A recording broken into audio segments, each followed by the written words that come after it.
Hey traders, Todd here. Welcome to the free video update. Tesla making deals. They just announced that GM is going to use Tesla's charging network. This was after Ford made the announcement, after Tesla's made a pretty amazing move. So I'd like to show you where Tesla is currently. I'd like to show you, even get beyond that and say, okay, where's the growth trade? Where's consumer discretionary? Where's the automobile industry within consumer discretionary? How does Tesla fit in? What's the trade? Where to go? Blah, blah, blah. We have a lot to do in a few minutes. Let's jump in. Okay, so here's the announcement: GM to use Tesla's charging network, and that's a pretty big deal for Tesla. So there's my buddy Phil LeBeau reporting on that. So GM, like Ford, will begin installing charging port used by Tesla, et cetera, et cetera. The partnership with now two leading Detroit automakers, a major win for Tesla's charging technology. Expect to add pressure on other automakers as well as the government, which is investing billions in building out EV charging networks. So pretty interesting. Okay, so the news announcement, which was interesting, it came out after hours, but the stock had been moving up here for most of the day. A pretty strong move, and then here we are at the close. We're moving up. We went up to 245, backed off here a little bit, and now we're trading 243.5 in the after hours. I hold the position. I have it, personally here. I have it for the stock swing desk, which is the swing desk that we maintain for members of Trading Analysis, and I also hold the stock in my growth portfolio at my RIA, Inside Edge Capital Management. Okay, so just showing you this. This is going to be okay. Let's actually do sector stuff here first. So okay, it's weird, how. Okay, let's kind of look at where the growth trade is. This is consumer discretionary on the relative rotation graph. So what we're doing is we're watching how consumer discretionary, which I'll explain what these are. You should recognize XLY. That's your consumer discretionary sector spider. And then these guys, PSCD is your small cap consumer discretionary, and RSPD is your equal weight consumer discretionary ETF. So what we're doing here is we're watching how these guys rotate around the benchmark, which is the S&P 500. This is sector rotation in action. And what's happened is consumer discretionary was coming from, pretty low point down here in the lagging, and it just made a move up. Well, what happened was pretty much back here, this is going to be Feb of 23, small cap and equal weight consumer discretionary made big moves up towards improving into leading.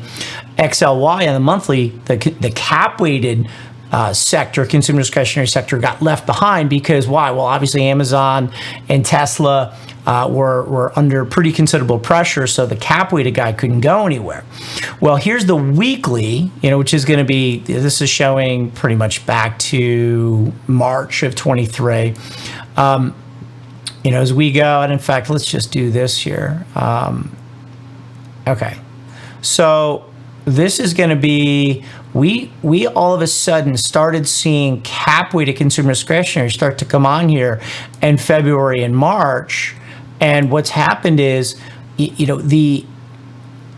this is what everyone's talking about with equal weight, small caps falling out of favor, and a few large cap growth is driving the whole market, which for a period of time, and here it was true, but just recently they've fallen out of favor as the small caps and medium caps growth, and I'm showing the consumer discretionary here, have started to rotate into favor. Okay, so it's interesting now as you're getting all three market capitalization segments joining the move up: smalls, equal weight, and XLY, your cap weighted, which has done very well just recently as Amazon and Tesla and other large consumer discretionary names are moving into favor.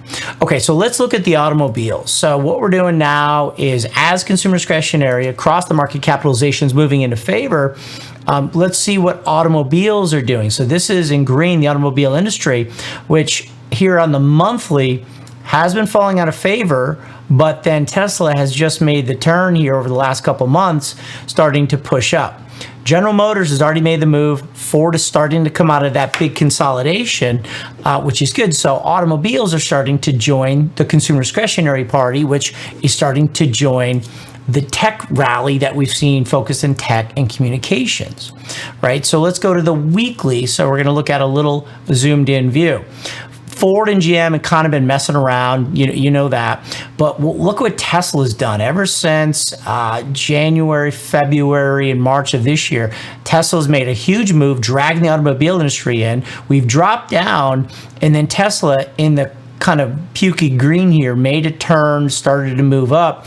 That's picking up relative strength to the S&P 500. So you're starting to see Tesla just over the last few weeks start to pick up and gain some real momentum, which again is being propelled by the automobile industry, which is being propelled by consumer discretionary across various market capitalizations. Yeah, this is how you put the whole market together.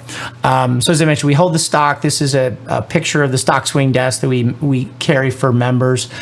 We initiated the trade on 5/5, April, I don't even know my months, May 5th at 170. Okay, so here's the actual chart that we're using. So this is Tesla daily, and this is when that rotation started to come up off the ground.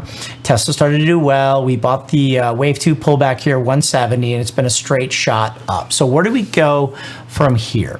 Well, in the Elliott wave world, if we have a wave 2 completed, okay, then we're up going in wave 3.